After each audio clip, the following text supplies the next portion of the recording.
Dit is 'n voorreg om jou vandag weer te kan groet en ek wil vandag met jou praat oor die tema vrugte by die dood. Ek is besig met 'n reeks oor die verhaal van Jesus wat daar op pad van Betanië na Jerusalem 'n vyeboom gekry het met blare sonder vrugte en die boom is deur hom vervloek omdat daar nie vye aan die boom was nie.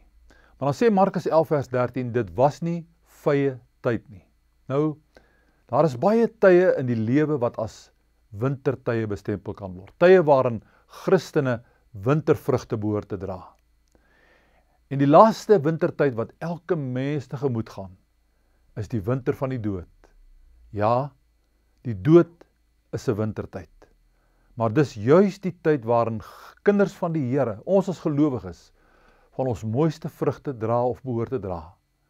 Daar is soveel getuienisse wat ek self kon beleef, soveel gevalle, toe ek dit self kon sien, dat die wat aan die Here behoort, die dal van doodskaduwee anders betree, as die wat nie sekerheid van hulle saligheid, en geen hoop op die lewe na die dood het nie. Die dal van doodskaduwee is die betroubaarste toets, vir die egtheid en betekenis van ware Christenskap. Daar dra mense nie maskers nie. Die vrugte wat mense dra wanneer hulle die dood in die oë staar, was deur die eeue heen altyd die sterkste en onaanvegbaarste getuienisse oor die betekenis daarvan om aan die Here te behoort. Dit was in die vroeë kerk en deur die eeue heen, dikwels met die marteldood van Christene, dat die folteraars en toeskouers in hulle diepste wese geraak is, en die Heilige Gees het dikwels die sterwensoomblikke van gelowiges gebruik om die saad van die evangelie in harte te plant.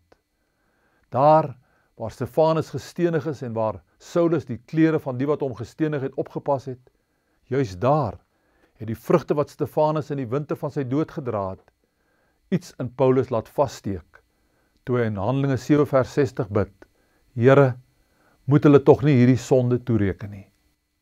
Die vrugte wat Jesus met sy dood gedra het die een rower langs hom laat sê, dink tog aan my as u in die koninkryk kom, en die offisier by die kruis laat uitroep, hierdie man was werklik die seun van God.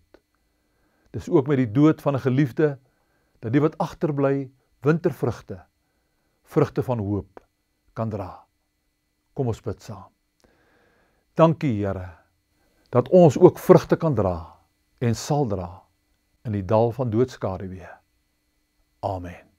Ons gesels weer volgende week.